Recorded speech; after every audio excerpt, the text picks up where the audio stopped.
في صباح جميل ومشرق، كان علي يحمل علم السعودية بيديه الصغيرتين. قال بسعادة: اليوم هو يوم الاستقلال. اقترب بلال وقال: نعم يا علي، هذا يوم خاص جدا. نحتفل ببلدنا الحبيب. بدأ الأطفال يعلقون البالونات الخضراء والبيضاء ويرسمون الأعلام. قالت المعلمة: اليوم نحتفل ونتعلم معنى حب الوطن. ابتسم علي وقال: يعني أن نحافظ على بلدنا ونساعد الناس، أليس كذلك؟ أجابت المعلمة: بالضبط يا علي. وقف الأطفال في الطابور. رفع علي العلم بكل فخر، وردد الجميع: نحب السعودية. جلست المعلمة وقالت: حب الوطن يعني أن نكون طيبين، نساعد بعضنا، ونجتهد في دراستنا.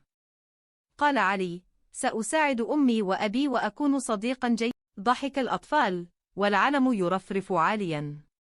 هتف الجميع معا: يعيش وطننا الغالي، السعودية.